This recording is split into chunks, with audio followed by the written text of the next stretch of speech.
Let's try to get going today.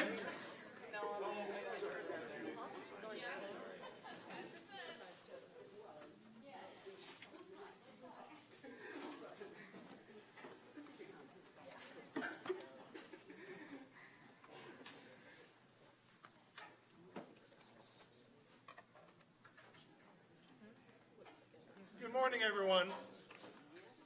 My name is John Jasper. I'm acting as the interim chair for this meeting of the Budget Committee. Welcome to a new budget season. We're getting started, and I'm excited to see you all. It's great to see the counselors again. Welcome back the returning members of the Budget Committee, and welcome to our two new members, Catherine and Randy. Sarah will be giving a more thorough introduction of Randy and Sarah, but welcome everybody. I'm excited to get going again for a new year. Really quick, we're going, just so anybody needs it, restrooms are out the hall to the right off the foyer. This meeting is being recorded and televised, so please speak clearly and loudly so the microphones can hear you. John, will you do me a favor? Will you just wave your thing up in the air? Because the person who's doing the television can't see us or can't hear us. You can just wave your thing so he knows. Your name? Okay. Oh, my name is John Jasper. Yeah, there we go. It's just for the tech person that's in the back room. Certainly. Okay, thanks. Anyway, welcome. I'm excited to get going. I think this will be a great year.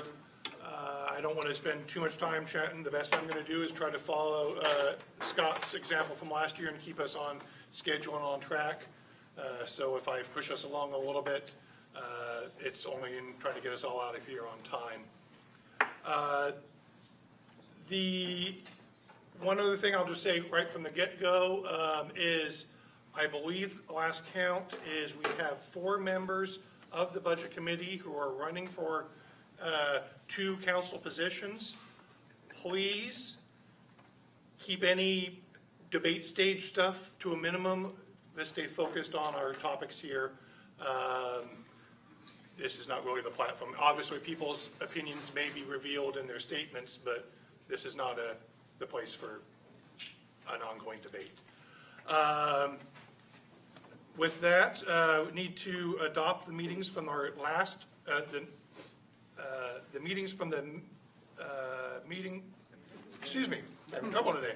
The minutes from the meeting from May 22nd.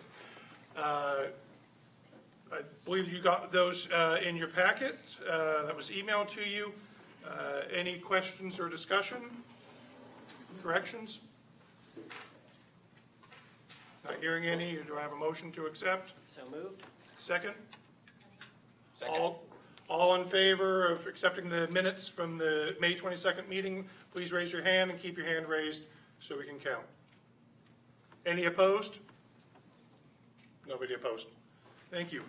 I'll just move right along to Sarah, who can give us a little bit more information. Awesome, thank you. I just want to thank everybody, first and foremost, for being here on a Saturday. I know how valuable your Saturdays are to you. I know how valuable they are to me. So with John, we'll try to keep things rolling, but I think what you'll find at the end of this morning and this afternoon is that there was a lot to take in, and I was growing increasingly concerned that there was going to be too much information about the forecast, too much information about PERS, to take it all in during the actual budget process as part of my budget message. So I know it's a lot to ask, but I do think it's important that we start to get to know each other and start to kind of get settled in what the realities are around our financial forecast, so we can start to, you can all have time to start to think about the kinds of questions you might want to ask, the questions you might want to ask of us before we even get into the budget process. So I'm going to just, there are a lot of new faces, so I'm going to try to do us through a pretty quick round of introductions, but what I'll ask is that you just say who you are, maybe your tenure with the budget process, and 5 words or less about why Eugene, and that could be why you work here, why you want to serve here, why you do serve here. It could be welcome Randy Groves. And I'll start just to kind of set the pace of it, and I'd appreciate it also, staff, if you could buzz through this too, because I want everybody to know who's in the room. So Sarah Maderi, I've worked for the city for 24 years, and this will be my 12th year at this table or in this room as part of the budget process. And so 5 words for me would be very best team and city. Wow, thank you for starting with me. Yeah. Christy Hammett, Assistant City Manager. Like Sarah, I've been involved in the budget process throughout my career since 1985, really, and different facets, but more intimately involved with the budget committee over the last 10 plus years. 5 words. Or less. Or less. Wow. I love Eugene. You can all say that. Yeah, Randy Groves. I've had a fair amount of experience with the budget in my past life. Former fire chief with the city. Probably been through 20 Eugene budget cycles as either division manager or executive manager, and 6 concurrent processes with the city of Springfield following the fire merger. I'm hopeful for progress. I'm Typer Zimmerman. This is my 2nd year on the budget committee, and 5 words, born, raised, home for good. Hi, I'm Claire Syret, and I believe I joined the budget committee in 2006 as a citizen member, and then as a city councilor in 2012, and Eugene is awesome. Chris, again, I'm your, excuse me, I'm your police chief. This is my 3rd budget process. Will have been 2 years this next month that I've been here. It's gone by fast. Carrie and Jackson and Kendall and I are here because we love Oregon and we want to make a difference. I'm Jennifer Ye. This is my 3rd budget, I believe, and I am still somewhat surprised and very thankful to be able to be a part of this process. Good morning, I'm Renee Ruby with Library Recreation Services. I've been with the city for 32 years, 14 years, I believe, in this role at this table. And for me, it's all about the people. Eliza Kuczynski, this is my 3rd budget, and creative and passionate community. Chris Upland, the fire chief. This is my 1st year at this table. I've been with the city coming up on 3 years, and for me, 5 words or less: opportunity, potential, and my hometown. I'm Alan Delinka. I'm city councilor for 14 years, and then before that, I was on the budget committee for 10. So this is my 24th budget. So we're the bookends. My 5 words were, if it's sunny, I'm leaving.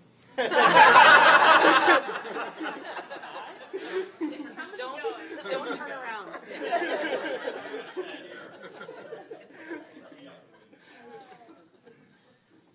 Lucy Dennis, Mayor of Eugene, and so this is my 4th time sitting around the table, and I'm not a voting member of this committee, so I come here to listen and to learn, and so my 5 words are thank you very much for doing this important work. These are the 5 words. So my name is Greg Evans. I am the city councilor for Ward 6. This is my 7th budget committee, and can't hold me to 5 words. So I was in Ashland last night. Ashland is cool, but Eugene is cool. Hi, I'm Catherine. I use she, her pronouns, and it's my 1st time here, so it's nice to meet everybody. And Eugene is home. Danny Bro, I'm the Planning and Development Director. I'm going on my 31st year in the city, all in planning development. This is my 4th time, I think, we do the budget process. I love Eugene because of its abundance of riches and livability. I'm on Sample Board 1, 4th year. I'm following Alan. Matt Rodriguez, I'm the Acting Public Works Director. This is my 1st time in the budget process as an exec, and my 5 words are, it's about people, purpose, and cause.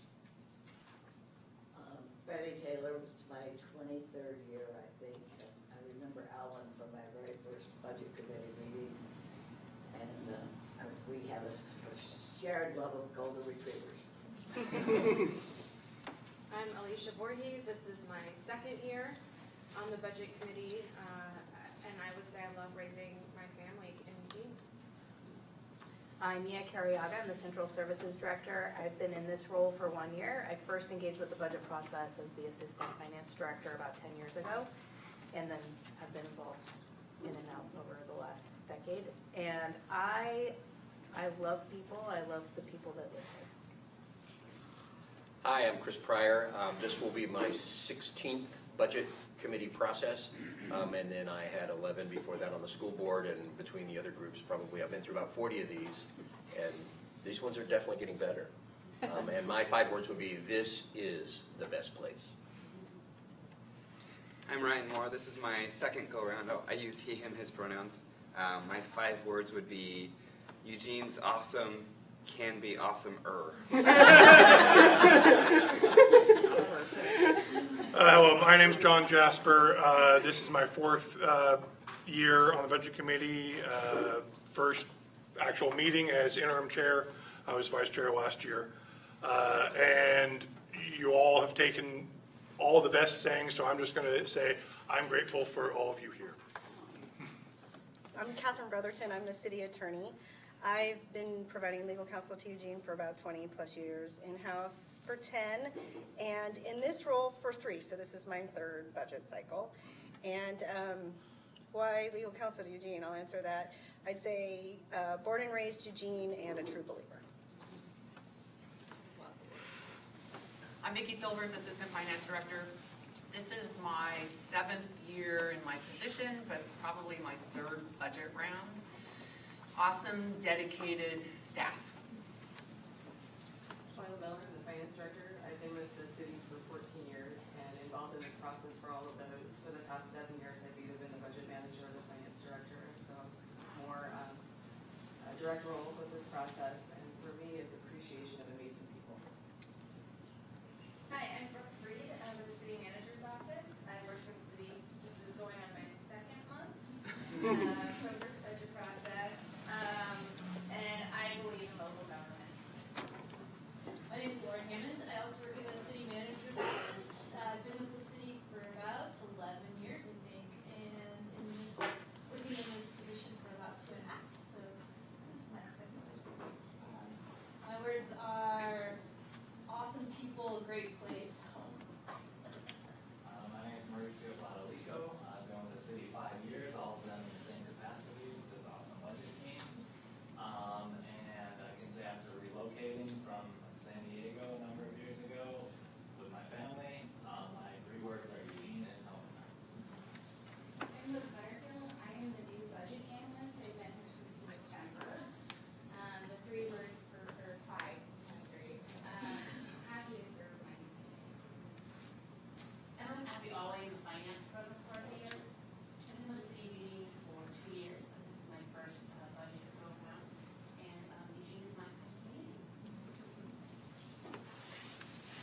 All right. I think we're just going to dive into our morning, right? Sure.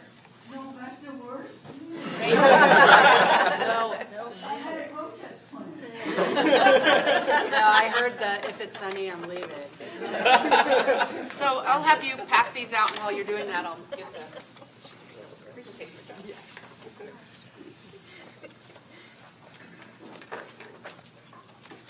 This is actually an extra day anyway. It's leap day, so you didn't have any plans. Yeah, you stole it from me. Trying to keep things even. You didn't need that extra day, did you?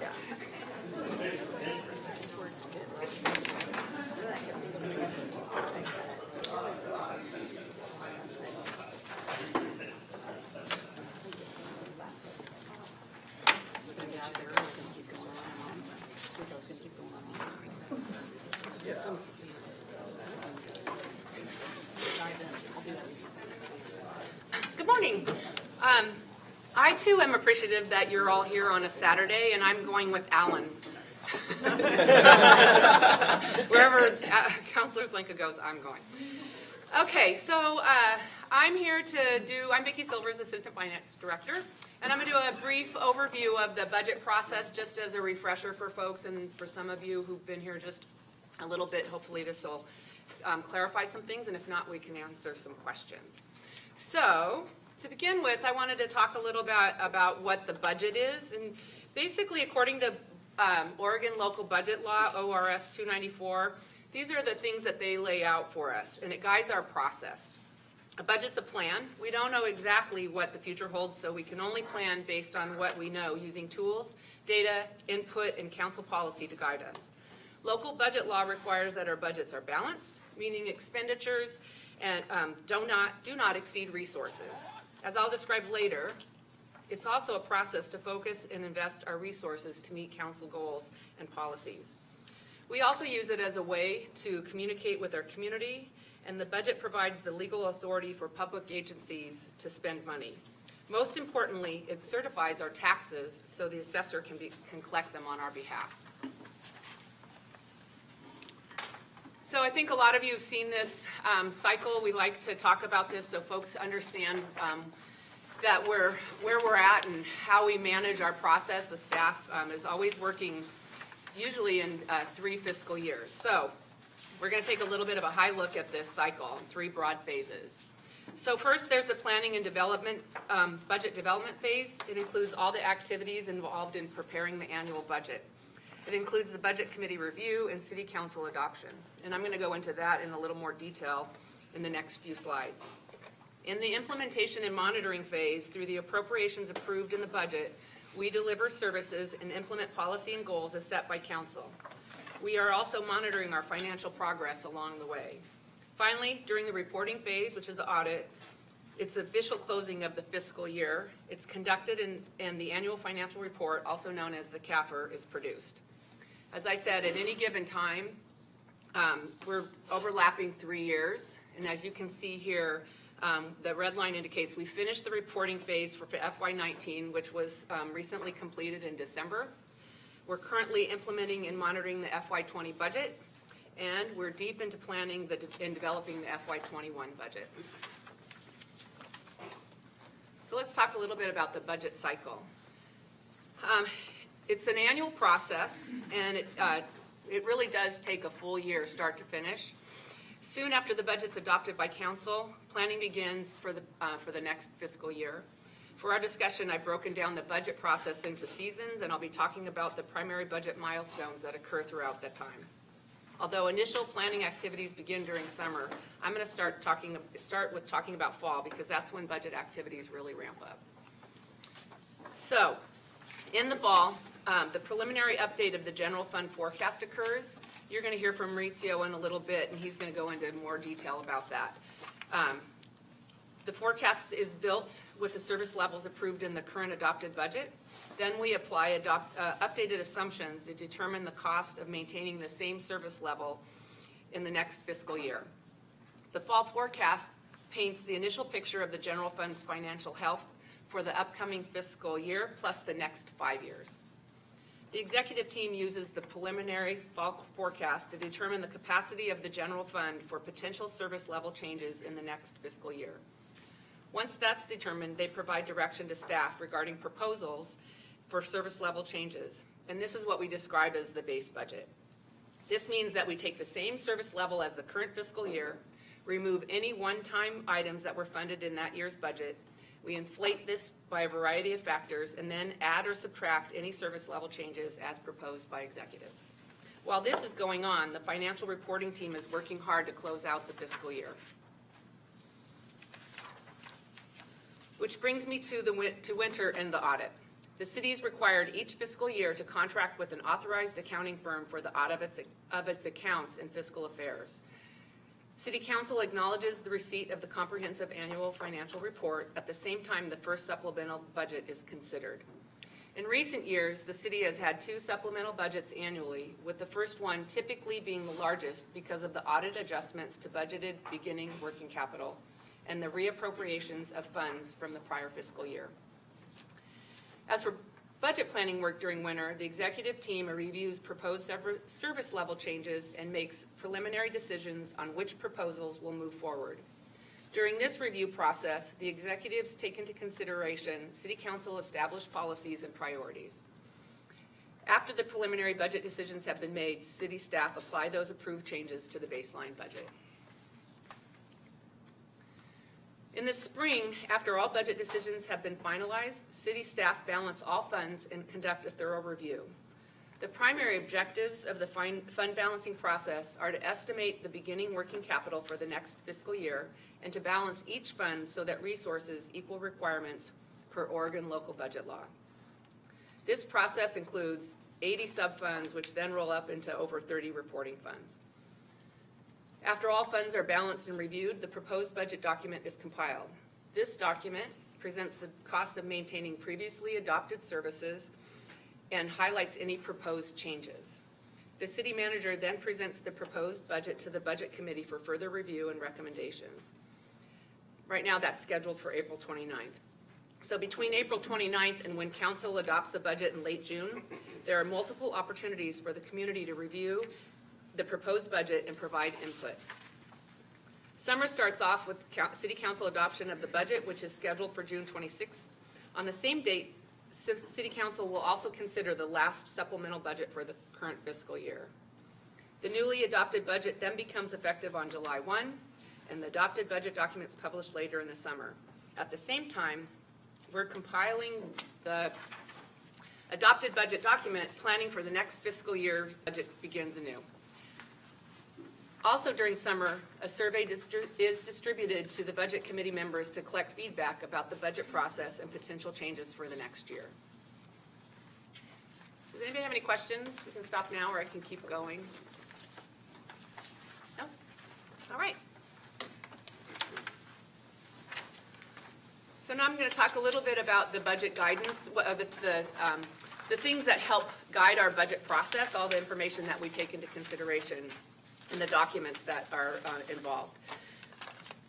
So for demonstration purposes, I'm going to step through the FY20 adopted budget process. First up, and it starts with the FY19 adopted budget. This represents the base to the start of the FY20 budget planning process. This document is a lengthier version of the proposed budget and provides significant detail on current service level, financial analysis, and changes authorized by the committee and council. This is the starting point for the fiscal year and the result of significant community, committee, and council feedback.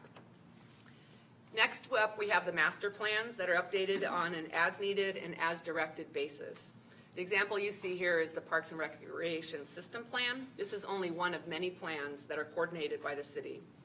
The purpose of these plans is to gather community input and plan out the future of city services based on this input. Most of these master plans include a significant amount of public engagement to ensure that they reflect the values of the community that we serve. These plans use the adopted budget as a starting point of their current service level and build on this as the community weighs in and provides direction to build the city of the future. In some cases, work from the master plans will later become part of the capital improvement program, which I'll talk about in a minute. In December, we published the Comprehensive Annual Financial Report, also known as the audit. A clean opinion from the auditor means that the information in the city's report is accurate and reliable and that the financial statements are free from material misstatements. From this, we're moving on to the supplemental budget. These are amendments to the original adopted budget for the current fiscal year. The supplemental budgets are an opportunity to make mid-year adjustments per council policy, which happens throughout the year. Master planning processes can feed into these by highlighting program needs, either one-time or ongoing. A large chunk of the changes on the current fiscal year's first supplemental budget are directly related to the audit and the reconciliation of prior year's estimate with actuals. The last supplemental budget is typically smaller than the first and generally recognizes new revenue and authorizes changes in legal levels of appropriation. Now we'll talk about the Capital Improvement Program, also known as the CIP. It's a document that's published every other year in even-numbered fiscal years. The CIP forecasts the city's capital needs over a 6-year period based on various long-range plans, such as master plans, goals, and policies. The first year of the CIP becomes the basis for the capital budget presented in the proposed budget. In the second year, the CIP is reconciled and again becomes the basis of the next proposed budget. It's then revised for the next 6-year period, and the cycle begins anew. Next, we have the Unfunded Needs Assessment, also known as the UNA. And up until FY18, it was known as the Multi-Year Financial Plan. At that time, it was updated every 2 years in conjunction with the CIP. Now we do this annually. The UNA is a forecast of unfunded needs identified within the organization based on analysis and feedback from the community and policymakers.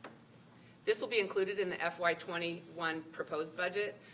We continue to work to improve this document, so it may look slightly different than some of you have seen in the past. Moving on, we have our financial policies. These are published in both the proposed and adopted budget documents as required by local budget law.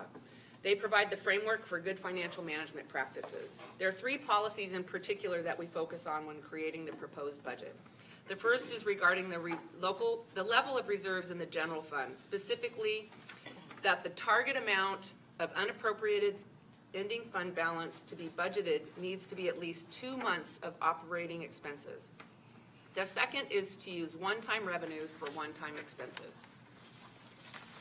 And the third is that we project revenues, operating and capital expenditures, and debt service for the succeeding 6 years, and that's why we have the general fund forecast. In addition to all of these documents, we're also incorporating various city council discussions and decisions into the proposed budget, and these occur at any time throughout the year. These directives are intended to address community needs and requests and often result from a significant amount of public comment and engagement. And finally, we arrive at the proposed budget document. Per Oregon local budget law, the city manager presents the proposed budget to the budget committee. The proposed budget tells the story of where we're headed in the next year and how we're implementing policy set by council. In this document, you'll also find basic financial information and an outline of what has changed since the current fiscal year's adopted budget. When you're reviewing the proposed budget, a key section to focus on is the summary of changes from the prior year budget.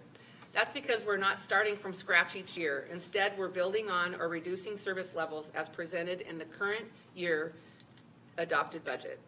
As you can see, each of these pieces guide us in the creation of the proposed budget and help to present the full financial picture for the upcoming year. Now that we've covered all of those, I want to talk about the special relationship between the adopted and proposed documents. As mentioned previously, the current year's adopted budget is where you can learn about ongoing service levels, including detailed description of these services. The upcoming fiscal year's proposed budget is a leaner document that includes basic financial information and provides an outline of changes to the current fiscal year's adopted budget. There is significantly less description of services or discussion. These 2 documents should be used together to provide a full picture of the city's financial situation and plan for the future. The greater detail in the adopted document helps to supplement the basic financial information in the proposed. The proposed document outlines changes to service levels described in the adopted document. And to reiterate, we're not starting from scratch every year when we develop the proposed budget. We are instead starting with the current approved service level in the adopted budget. Again, we call that the baseline. A lot of times we get questions about roles and responsibilities and who does what. So I wanted to wrap up a little bit with this conversation. So first we start with the City Council, and they set the policy goals and direction for the city and the city staff and using community input. City Manager Pro Tem carries out council's direction, and as the city's budget officer, they are responsible for presenting the proposed budget. City executives provide budget direction based on the pieces discussed earlier. And then city staff throughout the organization work hard to gather and provide input to develop plans that help inform the budget planning. Lastly, the Budget Committee is responsible for listening to the community and ensuring the city manager's budget reflects city council direction. And also, we have the public's role in this to provide input for the Budget Committee to consider. So here's our roadmap for this year. I think I've sent out some dates to everybody. In April, City Manager Pro Tem will present her proposed budgets for the city and the Urban Renewal Agency. The 3 meetings in May provide to hear more about so that we can plan the meeting agendas.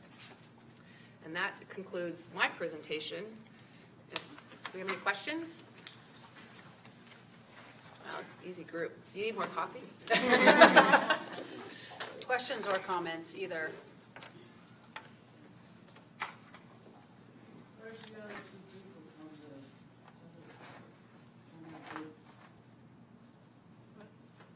Sean was unable to make it. He had other plans. We do? We're all here? So we have 7. No, we're missing one. Sean, yeah.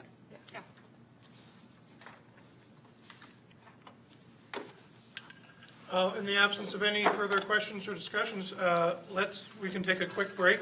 During the break, Or if you want to, we could just keep. you ready to go? Keep going Just forward. leave that up to the group. Yeah. Keep going forward. Okay. At some point before the end, we will take a break. Just a thought. Yep, sure. And Yep, then we please. can take a break after Mauricio. Mauricio, are you ready?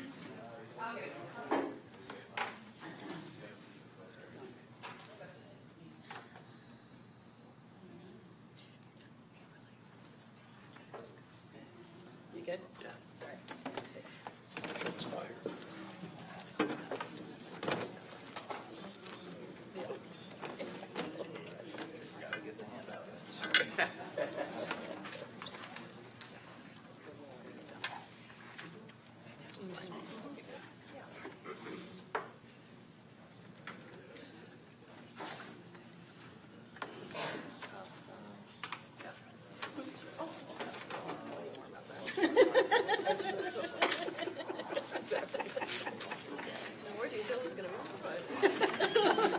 While we're getting set up and we're letting Mauricio kind of get situated here, during the break, which we'll take after Mauricio's presentation, we do need, at the end of this meeting, to elect a chair and vice chair.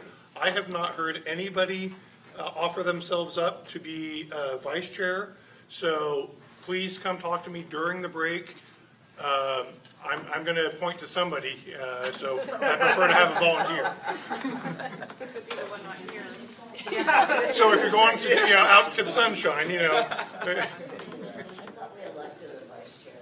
What are you saying you appointed? No. We will elect a vice chair, I'm sorry. Nobody has offered themselves up to even be interested. I will point to somebody to nominate them, and then they will be voted on. I need some name to toss out to the wolves.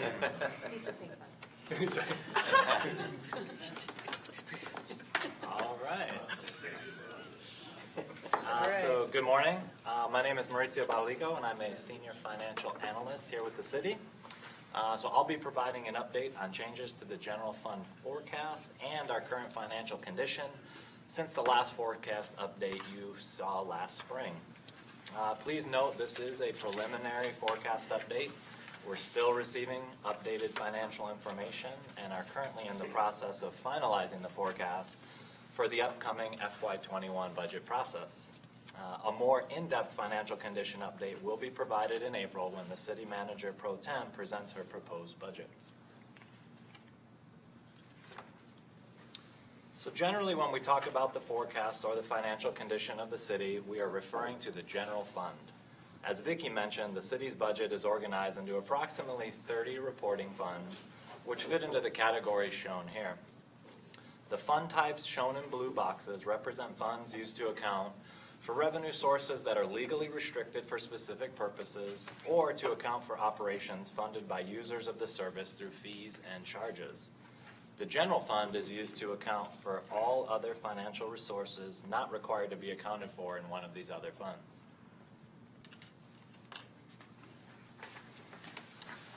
So this graphic represents the city's adopted budget for the current fiscal year. You can see that the general fund represents almost 1/3 of the city's total budget. The general fund is the largest of all city funds and consists of the main subfund, the cultural services subfund, and the equipment replacement subfund. Today, when I refer to the general fund, I'm talking about the main subfund, which represents the true discretionary funds of the organization.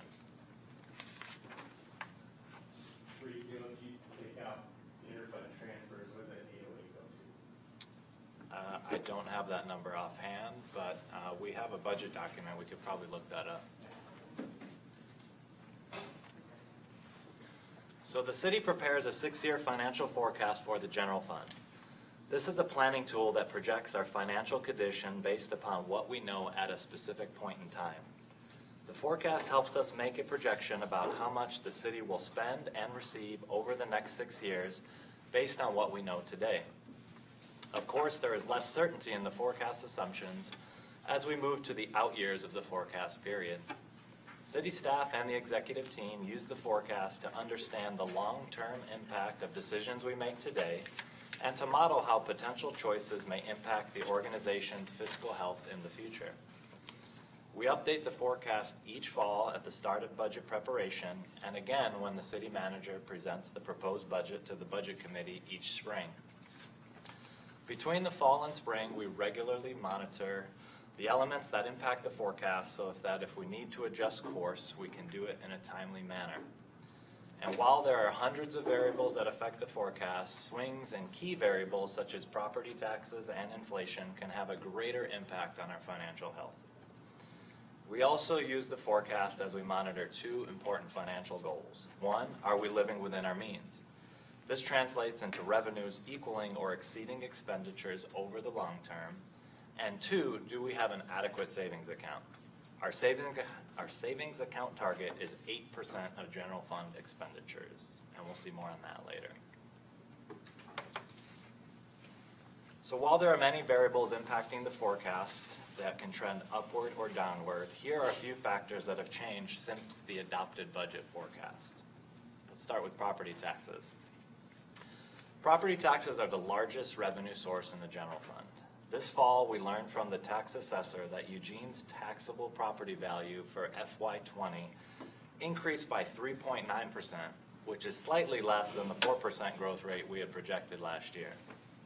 This translates into reduced property tax revenue of about $100,000 in fiscal year 20.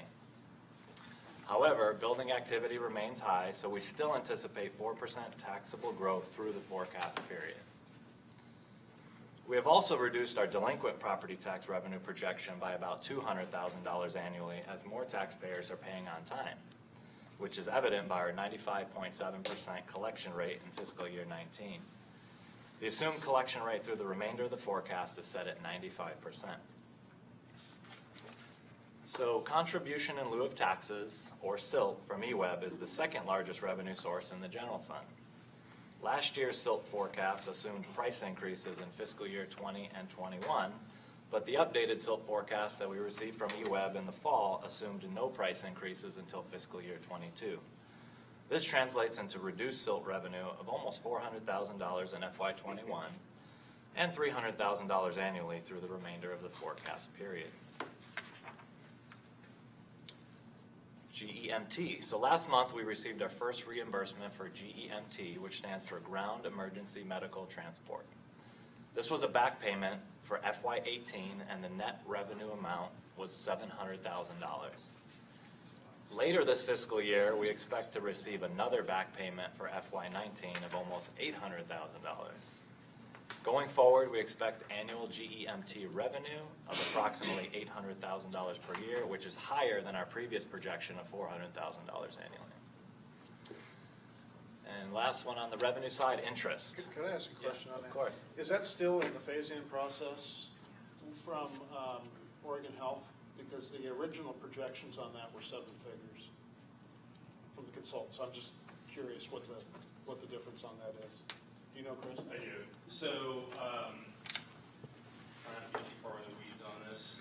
So the difference is the classification of patients that we are eligible for reimbursement. Right now, we're only eligible for patients who are not in a managed care program. Got it. So, for example, if they are an OHP patient, that would be managed care through like Trillium or Pacific Source, et cetera. That equates to about 85% of our eligible GEMT patients. So we're only collecting, we estimate, it's only an estimate, on about 15% of that group at this time. We're currently in discussions with Oregon Health Authority through our statewide groups to start looking at being able to collect on that other percentage. So O-Chiefs is still on it? Absolutely. Okay, thank you. So the program was initiated through legislation back in 2016. It then took approximately a year and a half to get the process down, and it took another year and a half to get it going. So we were eligible for back payment for fiscal year 18 and 19. As Mauricio said, we collected the first. For FY 18, we'll hopefully collect the FY 19 before June, and hopefully we'll see that in SB2. And then we will apply for FY 20. Our package will be submitted by July 30th, and hopefully we'll recognize that in SB1 of this next coming fiscal year. So in terms of that revenue, you said the forecast was half what is expected now. Correct. What about the back payments? Are they matching up to what we expected, or are they more? We didn't have anything in the forecast for back payment. We just had $400,000 starting in fiscal year 21 due to the uncertainty. So we didn't have anything in the forecast for So that back was payments. unanticipated Correct. additional revenue. One other, I'm presuming that these revenues are going into the ambulance transport fund since it's a transport compensation? No, the GEMT goes into the general fund. Why? I don't have the answer to that. I don't know. That was a policy decision made a number of years ago, and so we stayed with that decision from around 2015 when the legislation was passed. Okay. And we'll have more detailed conversation about the ambulance transport fund when we come back to you in April. Okay. So we can talk more about that at that time. All right, so we're still on the revenue side here at the bottom on interest earnings. So assumed interest earnings have decreased by more than $900,000 in fiscal year 21 and about $800,000 annually thereafter. And this is due to two factors. The first is that the rate outlook is down from last year, and we are now forecasting a 1.75% earnings rate instead of 3% that we were assuming last year. And the second reason that is we are drawing down reserves from previous levels, so there is a lower cash balance to accrue interest, and we'll see that a little bit later when we talk about the reserves. So on the expenditure side, we also have a number of changes that have implications for the fiscal health of the general fund. First up is PERS rates. So some good news, future PERS costs are lower than previously forecasted, primarily due to the implementation of Senate Bill 1049, which passed during the 2019 legislative session. And you'll hear all about that from Twyla up next. So inflation, the projected general inflation rate remains low, and the December forecast from the state economist was slightly lower than last year's forecast. This equates to reduced projected expenses of about $400,000 per year. And the community safety loan. So the new community safety fund was created when council approved the FY20 supplemental budget in December. And this new fund will need to borrow money from general fund reserves in order to cover expenses until community safety payroll tax revenue is received. So let's take a closer look at how those loans will work.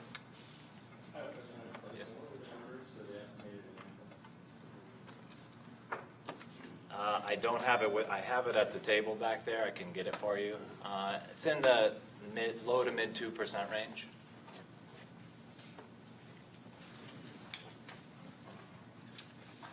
All right, so community safety loans. So the new community safety fund will account for all revenues and expenditures related to the community safety initiative. The initial funding plan includes 2 loans from the general fund reserves to the community safety fund. The community safety payroll tax will become effective January 1st, 2021, which is halfway through fiscal year 2021. But the city will not actually start receiving payroll tax revenue until the first quarterly payments are due in April of 2021. The first loan in the amount of $3 million was approved by council in December as part of the FY20 supplemental budget to cover payroll tax implementation costs and Bridge Plus funding. The upcoming FY21 proposed budget will include repayment of the first loan from payroll tax revenue. Oregon local budget law stipulates that operating loans must be paid back by the end of the next fiscal year, and interest is not required. The City Manager Pro Tem's FY21 proposed budget will also include a second loan in the amount of $9 million from general fund reserves.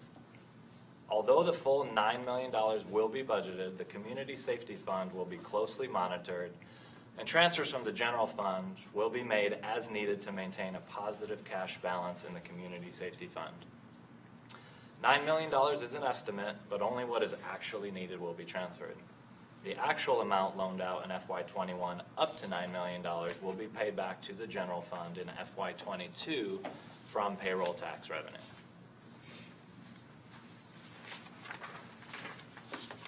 So now that you've heard about some of the key changes affecting the current forecast, let's take a look at the annual operating surplus deficit, which helps us understand if we are living within our means.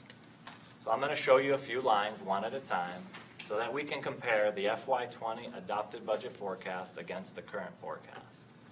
So don't worry that the lines aren't there, they'll show up soon. So first I'd like to point out that red dotted line in the middle of the chart. That represents a neutral position where revenues equal expenditures. So anything above the red line is a surplus, and anything below the red line is a deficit. The result of a surplus is that it adds to our reserves, while a deficit reduces reserves.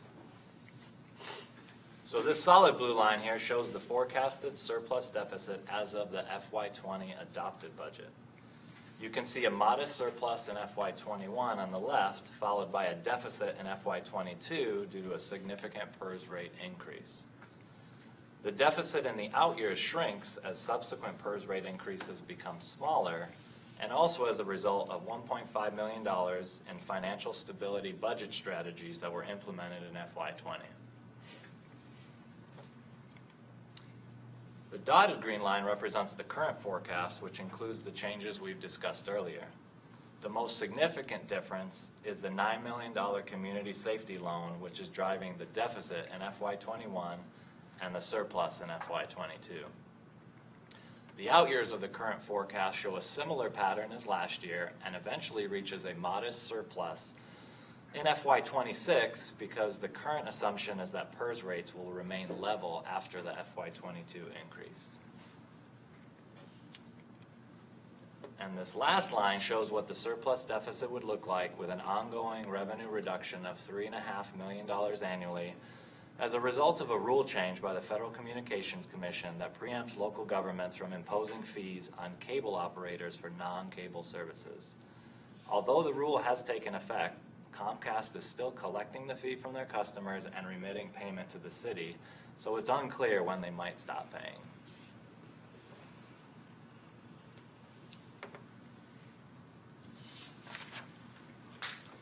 So now let's talk about our savings account, which is formerly known as the Reserve for Revenue Shortfall. This reserve is our financial cushion, which is a key part of our financial management. Having an adequate reserve allows us to weather unexpected events and take time to develop thoughtful, strategic responses rather than having to take immediate action to cut services. In other words, maintaining reserves in good economic times is key to weathering recessionary periods with minimal service interruptions. Additionally, having a sufficient reserve is a factor in our high credit rating, which translates into lower borrowing costs for the city, saving taxpayer resources over the long term. Moody's, our credit rating agency, recognizes the strong financial management of the city, including maintaining strong reserve levels, a key metric in their valuation. So this line represents our savings account target of 8% of general fund expenditures, or about $14.6 million annually on average over the forecast period. So the solid blue line shows the forecasted reserve as of the FY20 adopted budget, adjusted for the community safety bridge funding. Although the adopted budget reserve was projected to decrease over time, it remained above the 8% target. The dotted green line represents the current forecast, which includes the updates we've talked about. The current reserve forecast also reflects a number of transactions approved by Council during the FY20 supplemental budget that drew down the reserve level. The $9 million community safety loan is evident in this line by the reduced reserve level in FY21 when the loan is made, followed by an increase in FY22 when the loan is paid back. The reserve level subsequently dips below the 8% target level and begins to recover in the final year of the forecast, curves up a little bit just here at the end. And that's the result of the annual operating surplus we saw in FY26 on the previous slide. And this last line shows what the reserve would look like with an ongoing revenue reduction of $3.5 million without any corrective action being taken.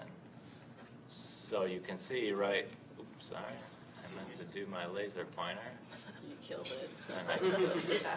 It was that bad. Whoops, sorry about that.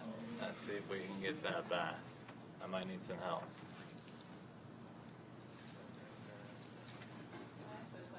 Yeah, sure. So the blue FY20, that's as adopted in June of last year. Correct. And then, so the green one is reflects the supplemental budget. Correct. And everything up that we know until now. Okay.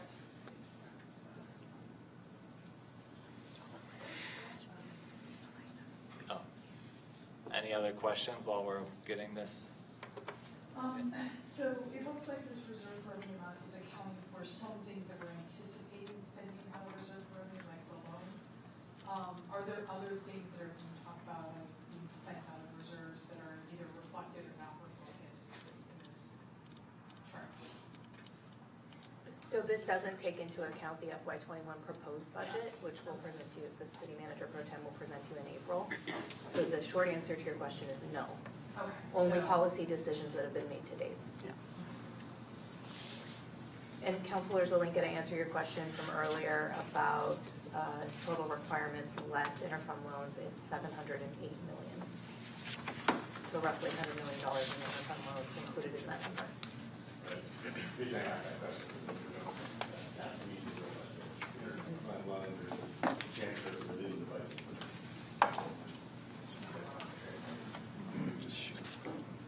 Oh, sorry. I know. This might be the last time I get to hold this thing.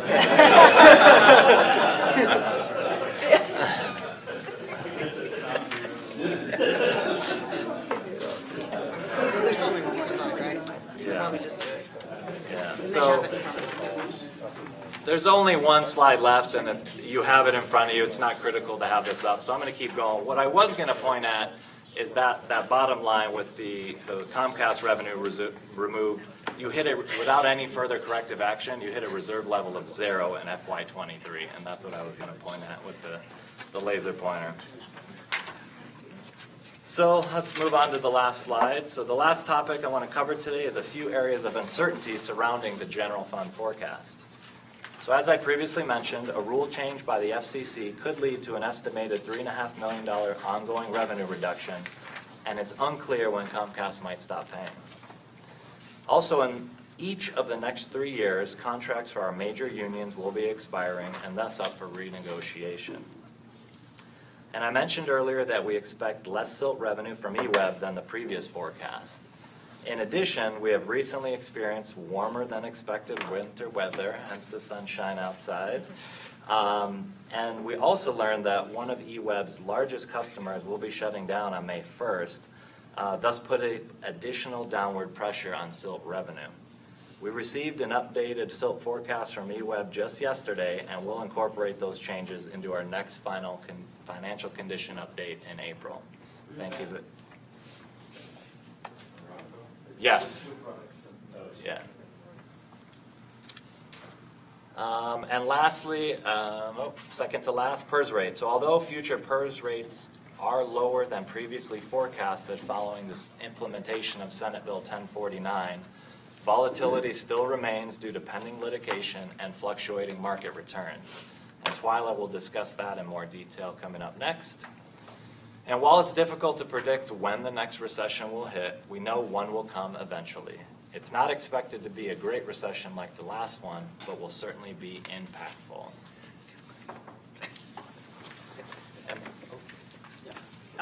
Yeah, and no one, I think, predicted the Great Recession, so it just to remind us of that. I had a question about union contracts, and I mean, I know you put information about their current status in the proposed budget, but I'm just curious about lengths of contracts. Is there kind of an average that we go for in terms of how long a contract is in place, because that gives us certainty then in budgeting? Yeah, it's really varied over the years. I think our last AFSCME contract was a 4-year contract, which we were really happy to get. So we're just starting in this month, I think, with AFSCME. So I think it'd be great if we could get that certainty. Yeah. Thanks. So one last thing, I just wanted to reiterate that this is a preliminary forecast, and we'll be coming back in April with a more in-depth financial condition update when the city manager pro tem presents her proposed budget. Thank you, and we'll take any other questions. Thanks, Marcia. Question for Liza and Greg. Can we talk a little bit more about this FCC order? Is it basically that at any point Comcast could just be like, we're never sending you another check? And is there discussion about that? Is it a done deal and just they're sending these checks now in the face of their heart? So I can speak a little bit to that. Eugene is actually actively involved in litigation regarding it. We are one of the named plaintiffs in a lawsuit against the FCC regarding the order. It was oral argument on the lawsuit was about a month ago at the 9th Circuit, and so it can take up to a year to get a decision. One of the, it is, yes, they could just stop sending the checks. There's some risk to them in doing that, because if we win, then they could owe us back payments plus interest, and so we hope they just keep sending them, but there is some uncertainty there based on the order. So we're kind of waiting to see how the suits and the legal goes forward, and that if we are successful in those, then you'll probably keep getting that money. If we are unsuccessful in those, then they'll probably stop sending the checks. Correct. Yeah, Unsuccessful is kind of the worst outcome there. But everybody we actually had someone from my office attend the oral argument, which went really well. There's a lot of cities involved in it. So we are being very proactive in challenging that FCC order. Conversely, could we owe them money for checks that they paid us? There's some question around that. Generally, no. That's the position, is that they're paying, and there's some case law out of Oregon, and there's also some federal case law. Our position will be heartily no. We would then challenge that in court because they are willfully paying. They've been stamping their checks under protest for 10 years. So, they've been submitting their checks under protest forever. So our position would be very heartily no, we would not owe, and we'd challenge that. Councilor Evans. Yeah. Given the current crisis that's emerging with the coronavirus and the potential effects that it could, if it came here and, folks were forced to shut down their businesses or whatever the case may be, and, are we kind of positioned to take a major revenue hit if we have to?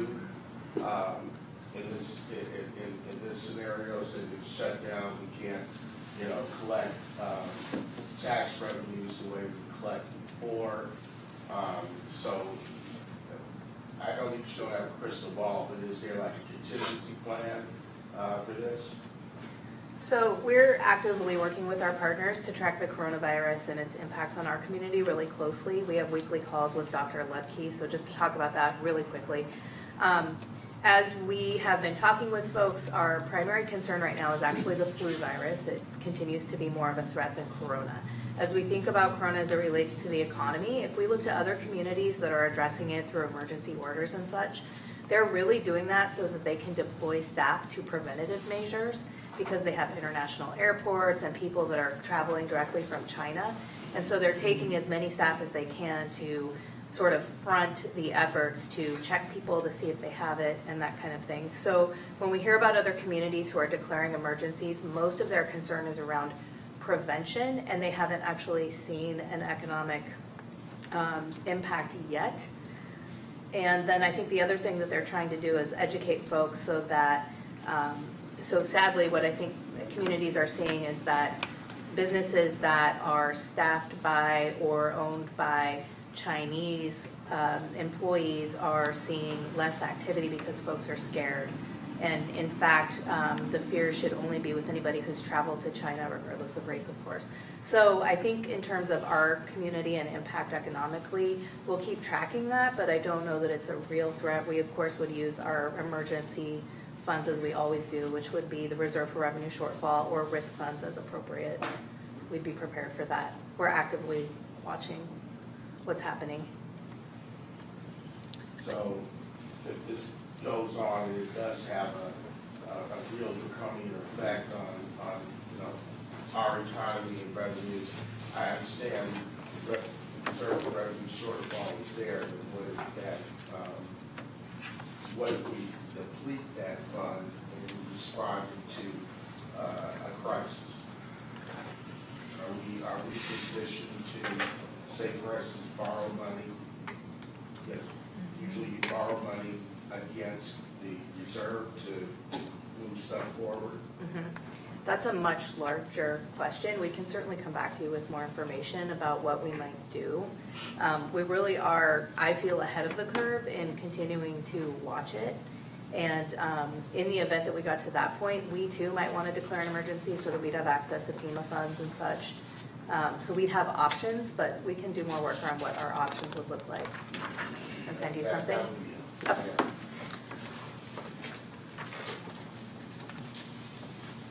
Any other questions? No, thank you. Just to clarify my comment before, we're going to take a 15-minute break. If you're interested in a vice chair, let me know so I can nominate you. All right. With that, let's meet back here at 10:20.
get going again.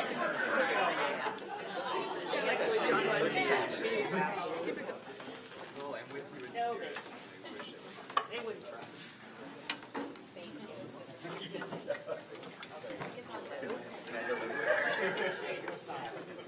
You?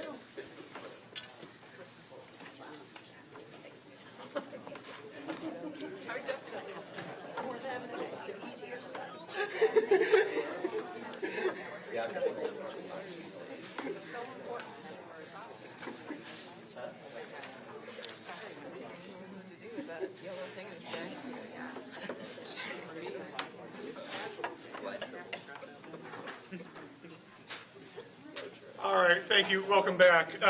We're running ahead of schedule, so I'm actually going to put Chief Heppel on the spot to speak to some of the concerns that Councilor Evans brought up in regards to coronavirus and just issues in general. Yes, it's an issue. Internationally. So a little background, if you're not familiar how this particular virus came around, it was come out of Wuhan or Wuhan district of China. Indications lead back to a live animal type of market or seafood market in which the disease propagated out of. Initially it was referred to as the coronavirus. It's now called COVID-19. It's a novel virus, which means it's new and that we haven't seen it necessarily before. The other part is that with it being a coronavirus, we deal with coronaviruses all the time. You know, our normal flus, et cetera, are coronaviruses in and of themselves. So the epidemiology component there is we deal with these things all the time when it comes to that. I can speak for operationally for us, what we've done. Flu season we experience every year. So around in November-ish timeframe when we start to see influenza start to kick off, or we start to see a rising subset as comes from public health or from our healthcare facilities, we then implement what's called our flu protocol. And what that is when folks call 911, we will ask the question, is anyone in the household or around you experiencing flu-like symptoms? And if so, that triggers a whole other set of questions. And then we tell our crews, hey, be aware, there's flu-like symptoms present. And that's what we tell them over the radio, flu-like symptoms present. And so that tells our folks to mask up and have appropriate personal protective equipment. And that also changes many times our procedures and protocols. So maybe I would administer like an aerosized medication, like I normally would. So that goes on every year as part of our normal process. We also, in January, for our team, we decided to start plussing up our personal protective equipment stock. Normally, we maintain 4 to 6 months of normal usage. Right now, we're sitting at 6 to 8 months, and I have another batch that's going to come in April, which will keep us somewhere between 8 to 10 months of normal utilization. Why is that important is we just, every time we have these instances, whether it's MERS, SARS, Ebola, the list of things go on, we've had plenty of practice with this over the last few years. We don't just knee-jerk reaction to it. So we keep our stock of what we would normally use over a year anyway, but we're prepared to spike for a couple of months if we needed to do that. Other things are, if it continues to migrate, and Dr. Ledke, who's our county public health advisor, says, you need to ratchet things up, or Oregon Health Authority, then we would implement what's called our pandemic protocol. And please don't let that term scare you. It's just some big card. And then we start asking more questions when they call. So other than flu-like symptoms, has anyone traveled from China in the last 14 days? Is anybody experiencing this? Is anybody experiencing that? And so we drill down even more as part of our surveillance measures and early detection, right? So that's how we kind of change things around. In terms of initial contact with our folks. And then destinations may change as well. So if we have folks that we feel potentially are in a higher risk category, we might have a designated hospital. So they would be, so for example, McKinsey Willamette may be the destination because they're prepared to have extra rooms and positive pressure components, et cetera, rooms that would be able to deal and treat with those patients. We would establish that policy. Other things we could do or have already done is we fit test our folks annually. So for what's called the N95 mask, which is a step above, it's actually considered a respirator, which is a step above like a surgical mask, which you might normally use if you were doing woodworking or sheetrock work, etc. And that is a level of protection that we test every year, but we have actually done it earlier this year. So right now, we're in the middle of our annual fit testing, which we would normally do in the spring. Why that's important, again, if things ratchet up, we can go into a contingency mode here at the fire department, and we can start fit testing more first responders, or if we're going to have workers or staff who's going to be working with folks in that particular environment, we can fit test them appropriately as long as masks are available. So that's what we're doing along the way. The fire service as a whole is also monitoring at a national level, so we're tied in to Washington, D.C. As to our monitoring component. We do have a resident expert. We've already sent one of our team members, actually went to Texas and was working with some of the team members that, or some of the Americans that were coming back from the Diamond Princess. So it's great to have that level of capacity to kind of guide us in our actions, etc. Worst come to shove, if we need to send patients out of town, we are prepared for that. We actually have a kit built in logistics to where we can, what we call mask off an ambulance, so we can safely transport a potential patient of infection. It takes us about 2 hours to prep the ambulance. We send them with a hazmat team member if they have the proper training and equipment. We would decon that ambulance when I got there and then bring it back home and decon it again. The biggest part of this whole deal is it's relatively like a flu. So as Mia said, the flu is really our real danger in this whole piece. The other part is prevention. How do you prevent this? This virus is the same way we prevent the flu. Wash your hands, stay home when you're sick, avoid sick people. Just those basic hygiene type things is the big part. Finally, if we're not talking, I know for our organization, we talk about what happens for continuity of operations. So what do we do if we aren't coming to work every day, or only critical folks? Can our folks work from home? So are they able to telecommute, so make sure that your MoGlast, your VPN, all those capabilities, so you can continue to operate from home, and our bills still get paid, and the budget documents get done, and those types of things, even if we're in that type of mode, or what we call contingency operations. Any questions on that? Yes, sir. I have a question and then a comment. In terms of the protective equipment, I was at a team meeting with my fellow nurse labor reps, and one of them commented that supplies are running low. People are having, people are hoarding maybe. Yep. Is there a concern about your personnel having access, having enough sufficient protective equipment, particularly the masks? Yeah, so we feel, so it's, as you know, coming from the healthcare community, it's about priority. So we're pretty high in the priority list, especially in first response, because we're out there. Yeah. I'm comfortable, especially with the inbound amount we have, that gives us the 9 to 10 months. Even if we had a surge, if I had 4 months of surge, we could still handle that.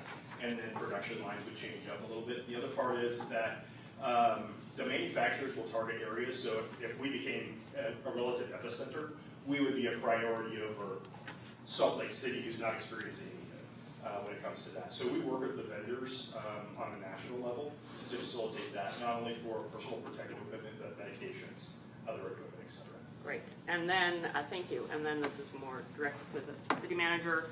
I did hear, on the news this morning, just talking about possible contingencies such as delaying Olympic trials, possibly, they didn't say specifically the World Championships, but so I think we should just be thinking about, the implications for that kind of big decision on the part of those activities. Yeah, we're working pretty closely with them on that specifically.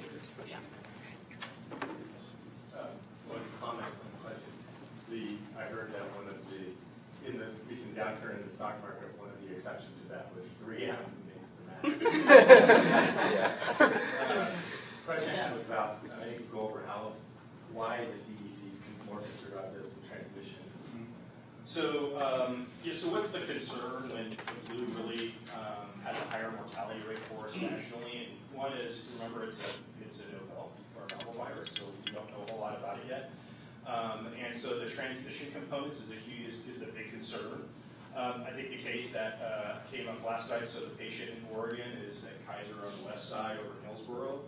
So when that case popped up, the interesting part is as the epidemiologists do their work, it's very difficult to find out the source. And in this particular case, and you can read about it on the OHA website, they don't know what the source is. It wasn't from them traveling, they weren't around people that traveled in affected areas, etc. So while we recognize the human-to-human transmission, trying to drill it down to the source of, oh, is this connection to this person? Okay, now that I know that, we can start working out who do they contact, and you get these, what we call this group of observation, or observation group, and then we monitor those folks. And they can just stay home, and for a period of time, and you report in twice a day, what will even call you, are you running a fever, or are you doing those things? And that is very common in those pieces. So that's the biggest challenge from that perspective is the associated spread. The other pieces, I realized the mortality, there we go, component with it. Also drill down a little bit, and those that are really being affected by this are our older population, as well as those who have what we call comorbid factors. So these folks are already have a depressed immune system, or diabetic, or COPD, or emphysema, or other issues, health type issues, which make it difficult for the body to recover from something like this. But normal, healthy folks, keep working out, eat healthy, do those things, and it'll be fine. I'll just, one more comment that kind of speaks to your question, Councilor Syrett. There is, the Oregon City County Managers Association has a pretty active listserv, and we're already talking about and sharing information about things that you might not be thinking about. How do you conduct a city council meeting, public forum? How do planning commissions, budget committees make decisions, in that time? And I think one of the biggest concerns is that if it goes into the school system, that really people are going to need to be staying home with their kids. And so how do we staff all that? Those are some things that we're already starting to share information and kind of best practices around. You won't be able to get out of budget committee, just so you know. We'll have a plan for you. Any other questions? Should we be 6 feet apart? Maybe. All right, then we'll move on. Twyla, take it away. So good morning, everyone. I'm Twyla Miller, the Finance Director for the city, and I'm here today to talk to you about PERS and the Employer Incentive Fund. I'm going to be giving you a lot of information today. So the good news is I don't have to talk as quickly as I was planning on to get through my short time. We have a little more time today to talk through and have questions. So there will be, this is kind of how we're going to walk through this portion today. There will be an opportunity after I go over the history and the overview of the PERS system to ask questions. So if you can hold your questions until that point, and then we'll walk through the legislative changes and the EIF, and there'll be more time for questions at the end on any pieces that you have. So personnel costs are a large part of our budget. We're a service organization. It takes people to deliver services out to our community. There's a high level of interest in the PERS component of personnel costs and how to address those costs as we look to the future. Today I'll provide a high overview of kind of a PERS 101 to describe the system benefits and funding, and then I'll also talk about SB 1049 and go into a little more detail on the Employer Incentive Fund, or the EIF, and the related opportunity for the city to make a deposit and reduce PERS costs in the future. So what is PERS? PERS is the Public Employees Retirement System, which is a pension plan for public employers. The Oregon legislature creates a pension plan. The Oregon Investment Council invests the assets, and the PERS board sets the rates that employers must pay to cover system costs. So PERS was actually created in 1945 as a money match retirement plan. From 1945 to 1990, there were over 30 system changes, and these were primarily benefit enhancements, so cost of living increases, assumed earning rate adjustments, and benefit formulas, and so on. So they really were enhancing the system over that time period. In the 1990s, however, it became clear that changes to the system needed to be made. And most of the changes from 1990s to present day really are reducing benefits and controlling system costs. The city of Eugene was a lead plaintiff in the late 90s in a lawsuit against the PERS board. which resulted in lower cost and further encouraged the legislature to create a lower cost tier of benefits that were seen beginning in 2003. So on this slide, we'll take a look at the tiers and kind of the benefits in the system. So there are three groups of participants in the system: Tier 1, Tier 2, and OPSERP. And this is the membership is based upon when the member was hired. All participants since January 2004 also receive an individual account or an IAP equal to 6% of their PERS salary. The city pays the 6% IAP contribution for most Eugene participants, similar to many other government jurisdictions. Over time, the benefits have changed significantly for new entrants into the system. The retirement age has gotten higher, benefit calculation methods have been reduced, and the formula factor has been reduced as well. In addition, what is included in the pension calculation has become more restricted over time. So the PERS system is actually very complicated, but at a high level, the funding equation is pretty straightforward, as you can see here. Benefits are actually set by the legislature, and those benefits must be funded. Every 2 years, the PERS board sets the employer contribution rates in consultation with the actuary. So the rates are set to ensure that over time, the contributions plus earnings will be sufficient to pay the benefits if earnings follows those assumptions that were in place at that time. The Oregon Investment Council then invests the PERS dollars. This is important because earnings are the largest component of system funding, which you'll see here in just a little bit. So local governments don't have influence over any part of this equation that you see here. Until this year, our only choice was, do we join the system or not? And Eugene has been part of the PERS system since it was established back in 1945. There's no provision in the statutes for jurisdictions to withdraw from PERS once they're in. However, as a result of SB 1049, which we'll discuss a little later, there is an opportunity for us to take some action now, which we haven't previously had.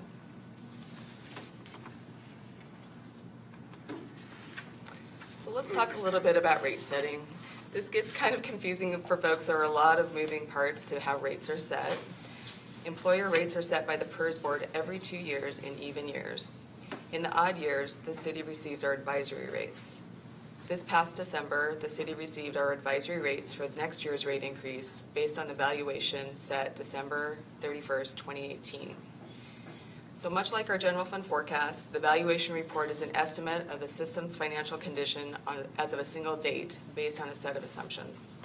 If actual experience differs significantly from the economic or demographic assumptions, or there are changes in the system benefits or applicable law, then future rates need to be adjusted up or down accordingly in the next valuation to make sure that the system's funded. An example of this is the assumed interest earnings rate. So the assumed interest earnings rate is currently set at 7.2%. You may remember 2018 was not a great year for the markets. And the actual investment earnings rate that year was 0.48%, so not even 0.5%, rather than the 7.2% that was assumed by the actuary. So this led to an additional unfunded actuarial liability of $4 billion, billion with a B, system-wide, or an increase in average rates of 2.4% system-wide.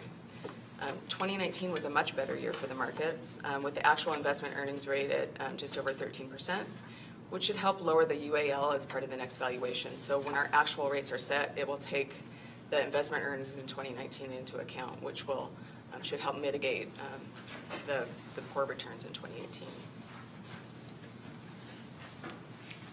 So you hear a lot about the UAL, so let's talk a little bit about what it is. So the UAL represents the difference between the assets an employer has and the liabilities or responsibilities it has to its members at a point in time.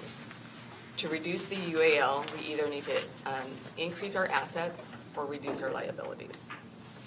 As of our latest advisory report, the City of Eugene system is 73% funded, which means we have approximately 73% of the funds needed to pay projected benefit costs, which leaves a $290 million UAL. Just to compare system-wide for Oregon as a whole, PERS system-wide was 69% funded, tying to the same point in time, and their UAL, or the system UAL, is $27 billion.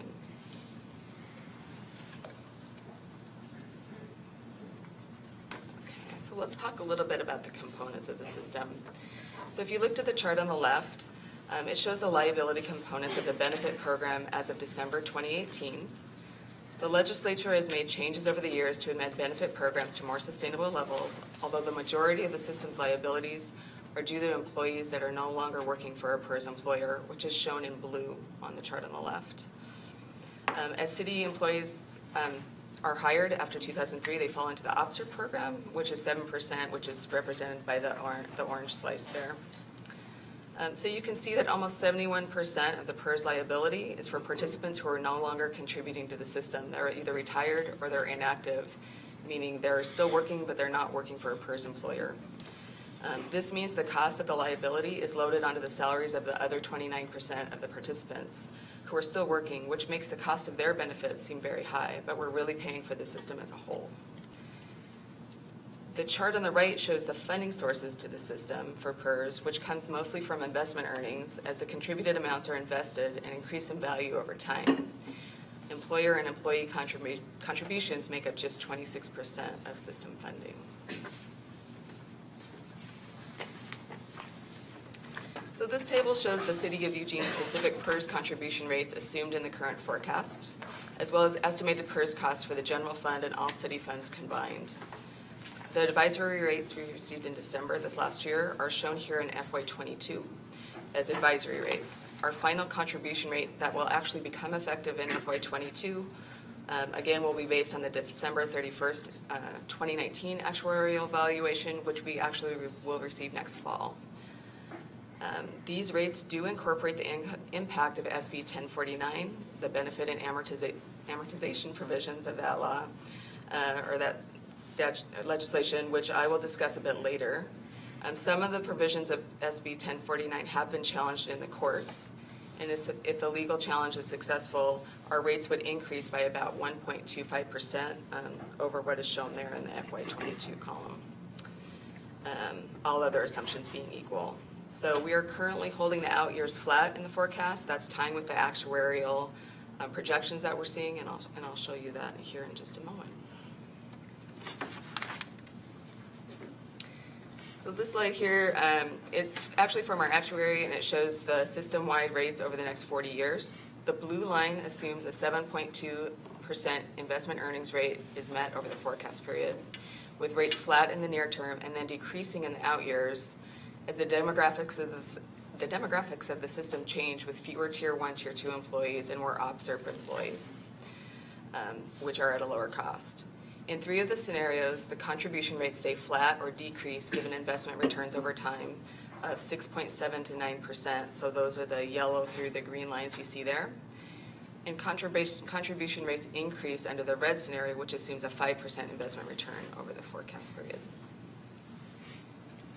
So that's a lot of information. So we'll pause and here, and if you have any questions about any of these pieces before we start to talk specifically about SB 1049 and the EIF, I'm happy to chat through anything here. Where's the 7.2?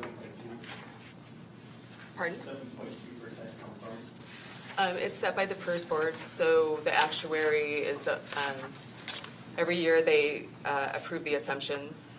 Each rate setting cycle, the PERS board works with the actuary. The actuary brings them a set of assumptions, including the assumed rate, and the PERS board approves those as part of that rate setting process. They do look annually. Rates are set every 2 years, but yes, they do look annually. So this year was an advisory year, and they did review that. There was an option to actually lower the assumed rate, but they chose to stay with the 7.2%. So how does something like the recent market downturn affect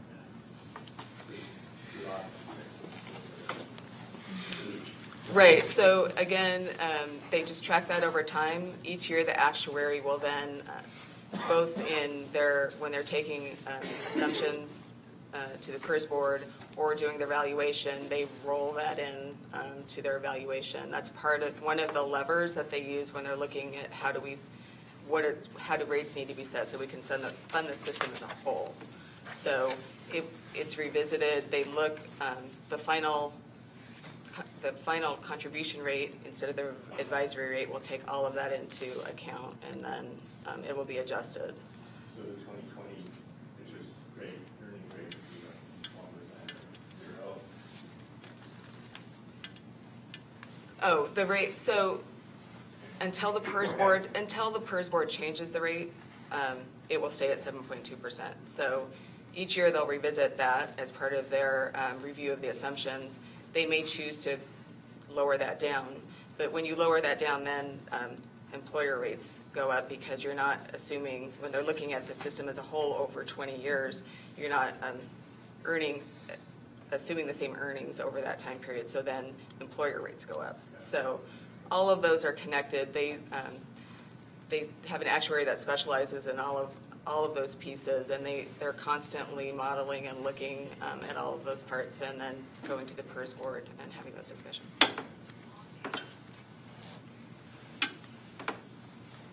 Okay. Well, let's talk about SB 1049.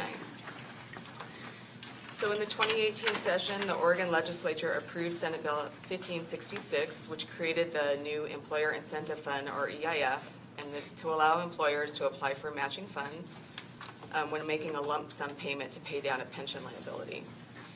As a result of the 2019 session, SB 1049 was enacted, which provided the EIF structure and $100 million to provide matching funds for employers to contribute toward paying down their unfunded liabilities. The bill also included several provisions to lower PERS costs, and so we'll talk through those before we talk a little bit more about the EIF. So the first there is the amortization extension. This directs the PERS board to re-amortize the portion of the UAL attributable to Tier 1 and Tier 2 employees, or the Tier 1 and 2 portion of the UAL over 22 years for the amount identified in the upcoming December 2019 valuation.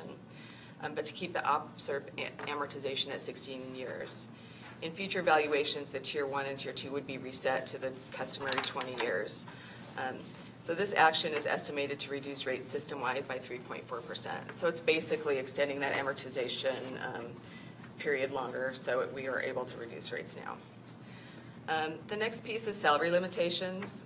This provision creates a new $195,000 salary limitation on subject salary used for PERS benefit calculations and contributions after January 1st, 2020. This provision is one of the provisions that has a legal challenge pending.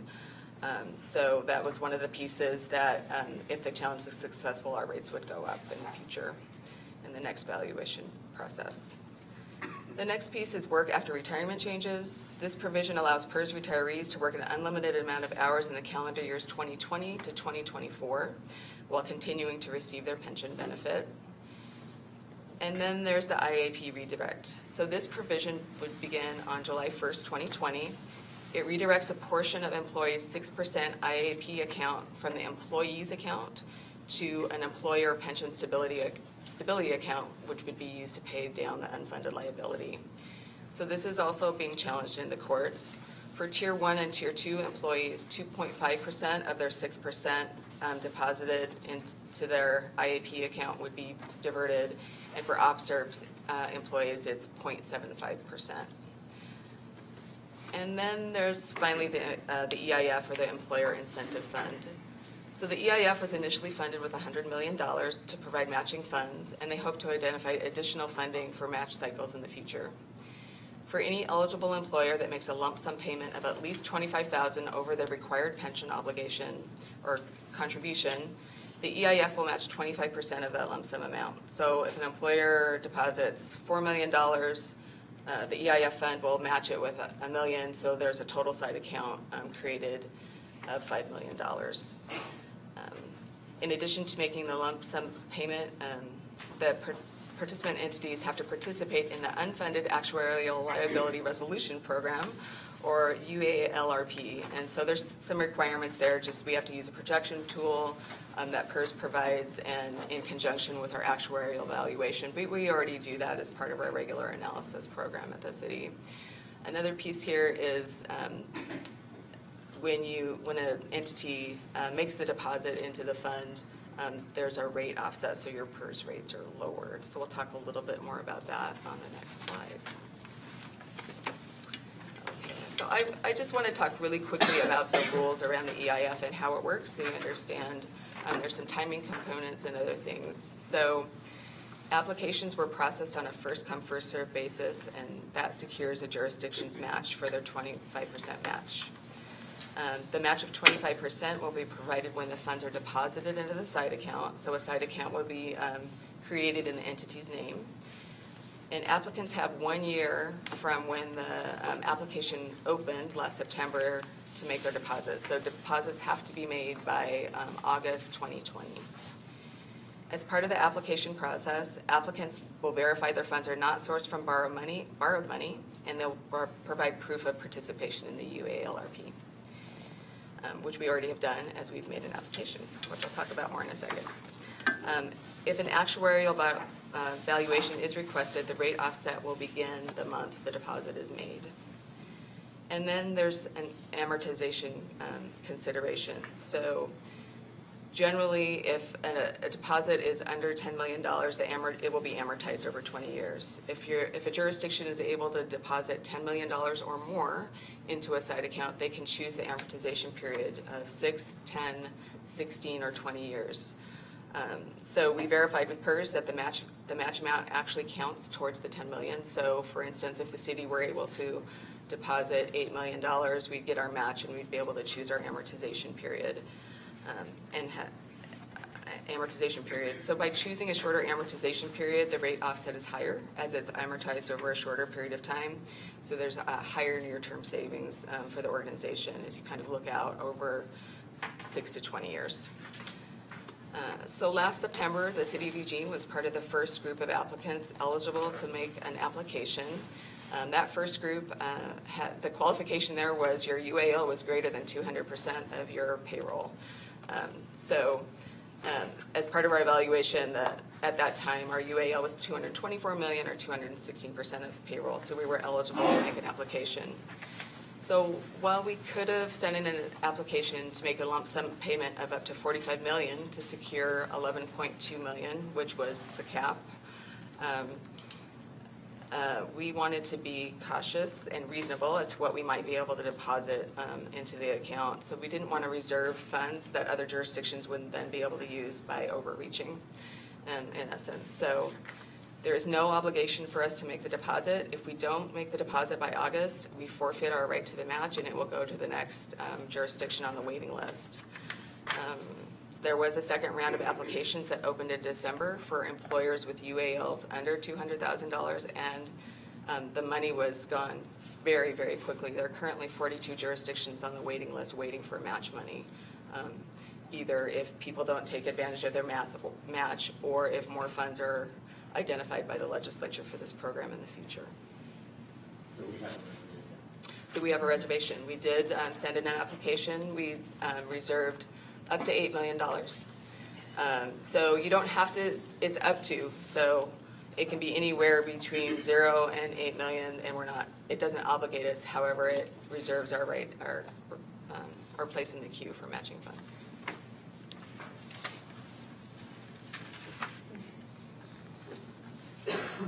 So there are a lot of things to think about when making the decision to make a lump sum payment. First is the opportunity for free money. I cannot invest taxpayer dollars anywhere and get a 25% return. So that's a pretty good deal. And there's also the opportunity to take action. You know, as I said previously, in the past we haven't been able to take action. This is an opportunity for the city to take some action and reduce our future PERS costs and liability. And this mechanism usually isn't available to us. Can I ask a question?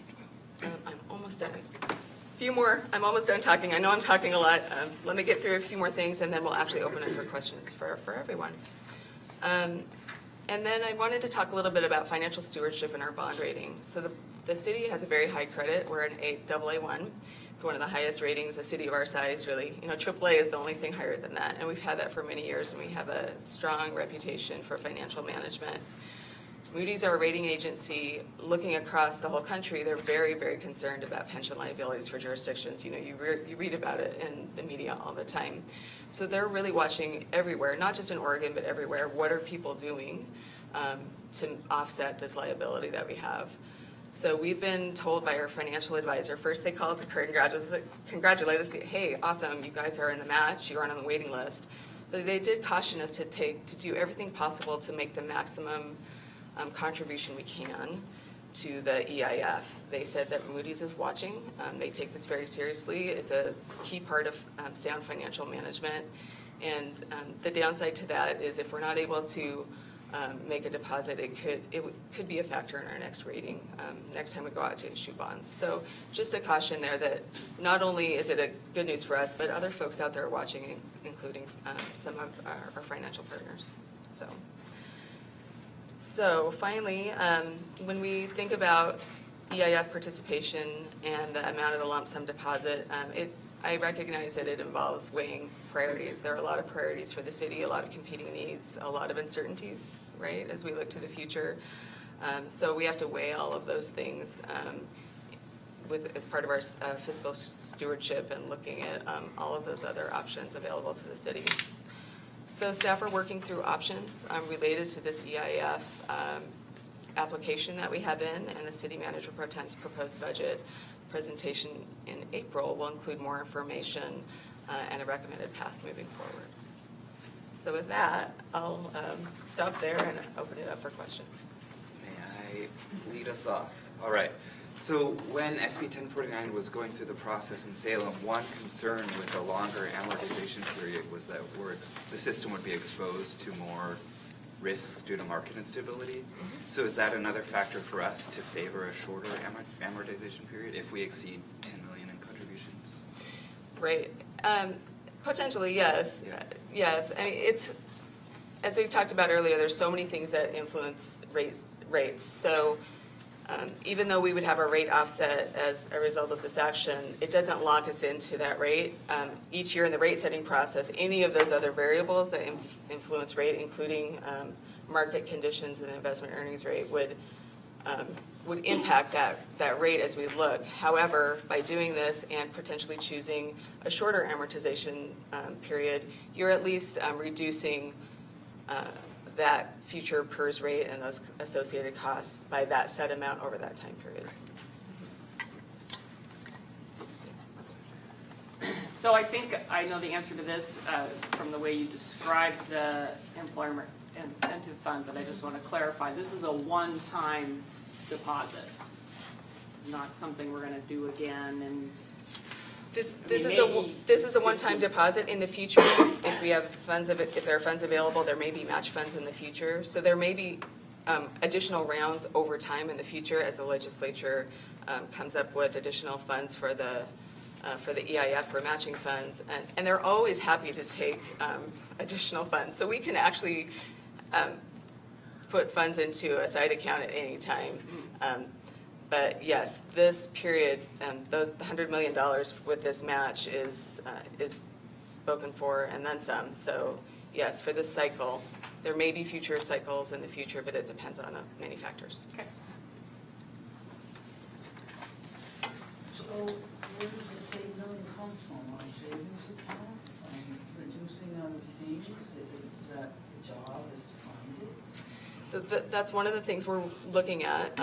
So the finance team is taking a look at a range of potential options. We're still working through what those are and what that rate offset might look like, so we can come back as part of the city manager pro tem's budget in April with some more information. So there's a range of things we're looking at that we'll bring back as part of that proposed budget.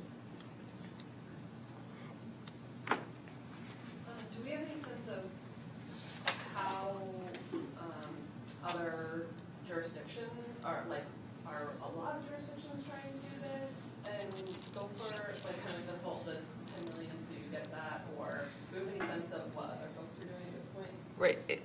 There's really a whole range. It really depends on what people have available in their budgets. And everyone's situation is different because their UAL is different. So there's, between the 25,000 minimum and then the 5% of their UAL. So I can't remember the number, but I know the University of Oregon put in, and theirs is multi-million dollar matched. And so it really depends. It's running the gamut. Yes, everyone, particularly as soon as the second tier opened up, the funds were spoken for immediately. Many of the jurisdictions on that first list were actually school districts, and they have a harder time coming up with those extra funds to deposit. So the first round, there were folks, even some of our jurisdictional partners like Lane County, they also put in an application, but it really depends on each jurisdiction and both their resources and then what their UAL situation is. Do you get the deposit back after the amortization rate, or does it stay in? It stays in because it's part of your assets so as it would be for the city of Eugene, it's part of what they consider the actuary each year. So it just becomes, you're paying down your you're paying down your liability at a point in time, yeah. Right, so, the money doesn't come back, but it becomes part of our calculation over time, because we'll have that 10 million, when they're considering all of our assets, right, to pay our future liabilities, that $10 million is part of our assets, so it will be considered city of Eugene funds. Yeah. Correct. Alicia? Do we have a sense for the annual savings if we were to deposit? Do we have a range? So if we deposited $8 million, do we have a sense for what that savings would be on an annual basis? That's something we're going to bring back. So it depends. There's a number of factors there. That part of it is the amount of the deposit. Part of it, if you reach the $8 million, there's a difference in the amortization period you choose. And one of the things we'll have to do if we move forward with this is we would want to have an actuarial evaluation so that we could see the true rate offset and make that calculation. We'd want to do that anyway so that we could have immediate rate reduction if we make the deposit, let's say in July of next year. But there's a range. It depends, and we certainly will be bringing that information back in April. Okay. Yeah. Matt? Those are building on that, but there's the potential that within the amortization period that we would actually recover the investment savings. Yes, absolutely.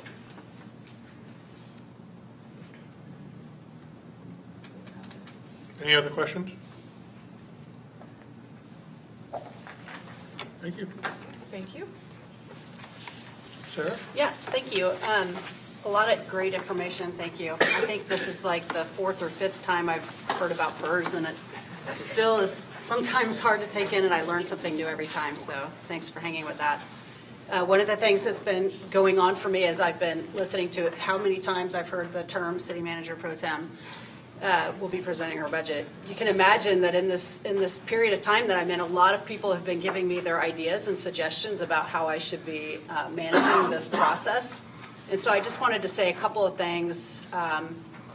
In January, the City Council had a meeting to talk about kind of what the attributes are that they're looking for in a city manager, and those were proven innovative leadership, collaborative, solution-oriented, and fiscal stewardship. And so I would just say that you can expect that to be interwoven through the budget that I present you, which is a balancing act, because I think our AA1 rating is so critical to our community now and in the future. But we also have a lot of priorities that we've been funding with one-time dollars over the last couple of years, even though we said we wouldn't do that. We have kind of been doing that a little bit. And there's still a lot of community needs. There's a lot of people out there that are looking for bolder, faster action around housing affordability, around services and shelters for the unsheltered, climate action. I mean, I could just keep going on and on about the things that I think all of you are going to be concerned about. So we'll be kind of factoring that. I'll be factoring all of that, and we'll give you my best idea in April of how we'll balance all of that, and then you'll have an opportunity to adjust that, adapt that, and council ultimately will adopt that. So it'd be good for me to just hear any kind of feedback you have for me as we go into this process between now and April. If you don't have anything to say, that's fine too, but if you have questions or thoughts, I'd be welcome to hear those as we're moving forward. I think we'll do a round robin. We'll just start. I'm going to toss Ryan out first, and we'll just go this way around the room. Any questions, comments? for any of the staff? I think we should start by thanking Twyla. I know it's a lot more complicated a subject than you made it sound. One quick question I had, and this will just be the end for me. With the IAP redirect, just to clarify, it's only for active employees, right? Yes. Yes, okay. I'm done. I'm good.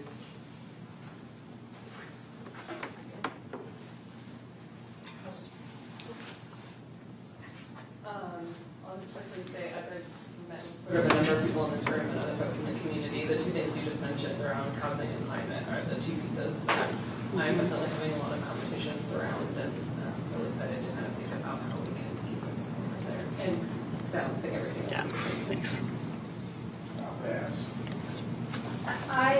I just have to say at this point so far that it has been really pretty clear given how hard this is and how complicated. So I really just wanted to say I appreciate all of the presentations that we've had. It's tough information, but it's been very, really excellent. Thank you. Yeah, it's been great information. So here's 1 year I did an analysis for some new people coming on to the committee, budget committee, about the reality of something that Vicki brought up earlier, which is that you don't start a budget from anew, you actually are starting with the old budget moving forward.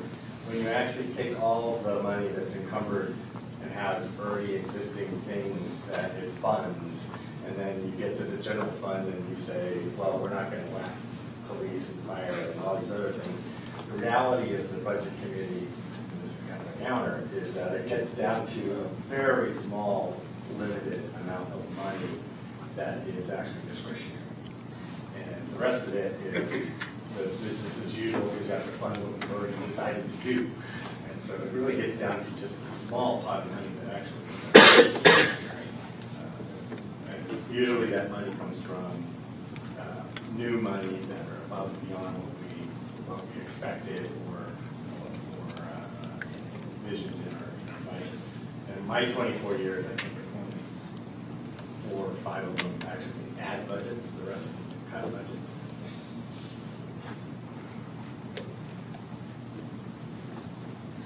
So I think last year, when we were talking about this, there were a lot of comments about how like, wow, this was a great time to be a budget committee member, this giant reserve, and we could do all this stuff.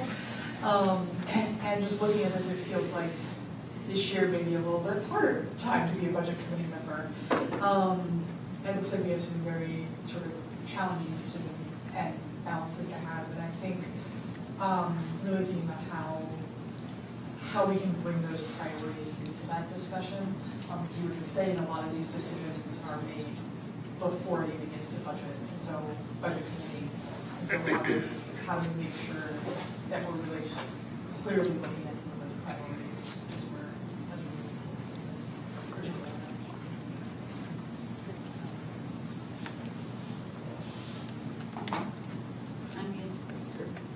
particular I'm good. I just want to say I've noticed a recurring theme throughout our presentations today that really emphasizes how much work staff puts into this entire process before it ever gets to us, and I just don't think we can say thank you enough for the great work you do. I think I'm coming in with a good sense of the realities. Look forward to getting to work. I'd just like to say thank you to all the staff. Anytime any issues have come up or questions, you've always been right on top of trying to respond to those very quickly, and I appreciate all the support that we have gotten from you. Thank you. Any other questions, comments from anybody? Well, thank you. Moving forward, we'll do election of officers and then just a few final comments, and then we'll break out and we can do some lunch and meet with budget buddies. So for this year, we will be electing a chair and vice chair for the budget committee. So with that, we'll start with the chair and just open up for nominations for the position of chair. start with you. Move to nominate John Jasper. Second. Well, thank you. I appreciate the opportunity. I've enjoyed my time so far, and I really appreciate this chance to be involved. Any discussion? Any other nominations? All right, well, all in favor of nominating John Jasper for position of chair? Any opposed? Motion passes. Thank you. Moving on to vice chair. Are there any nominations for the position of vice chair? I nominate Ty. Okay, second? Seconded. Second, Ty? So when I served on the Bethel School District Budget Committee, I was ambushed with the vice chair nomination at the beginning of my very first meeting, so I guess I just want to thank everyone for giving me a year here.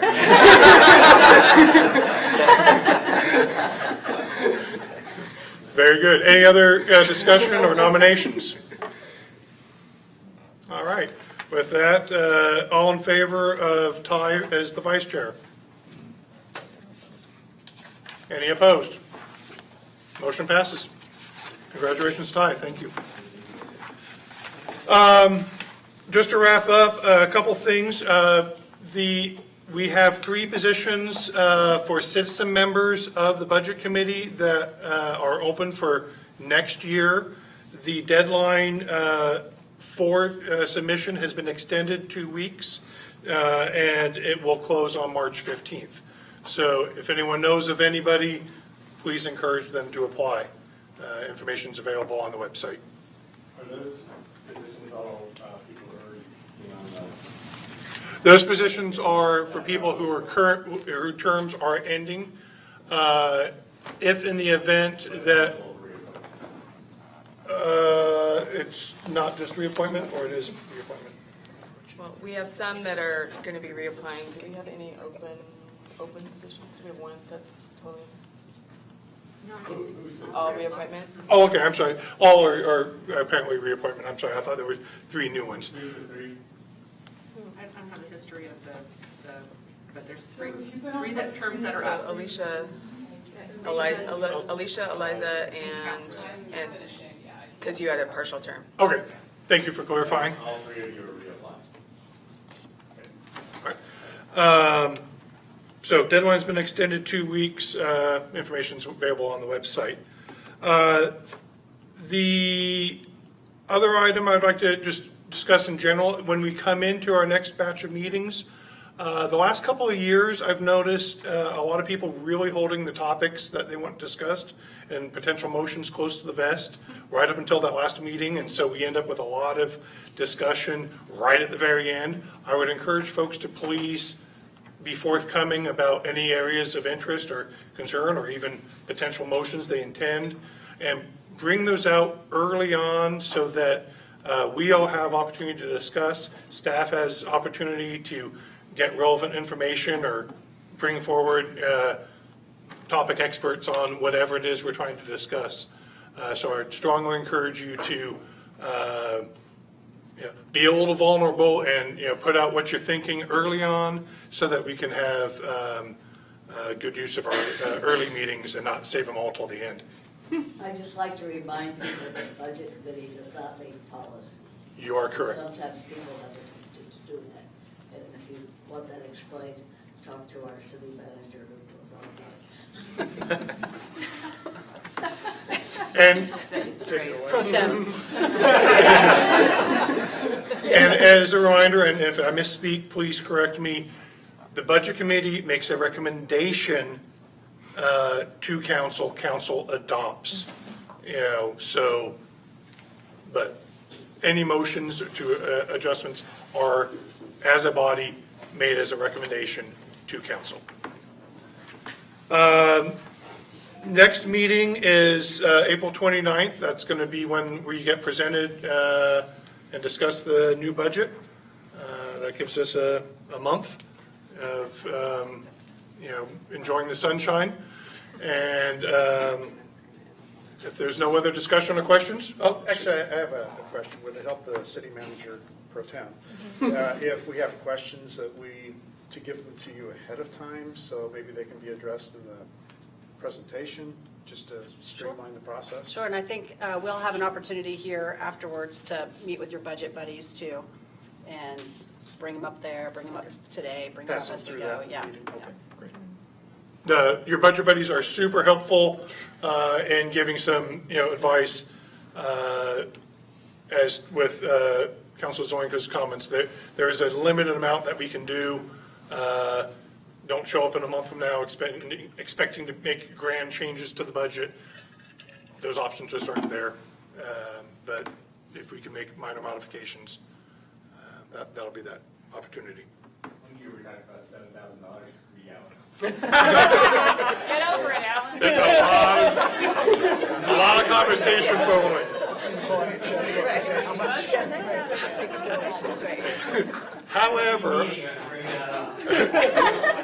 However, I would like to think that some of the conversations we have, although they don't necessarily make immediate changes to that budget, do somewhat affect and impact the longer term direction. And I've enjoyed seeing some of the things that have been brought up in the past few years work their way through in topics such as the Community Safety Initiative or other things that have been discussed here in years prior. Any other comments before we close? With that, we're adjourned. Thank you very much. Thank you.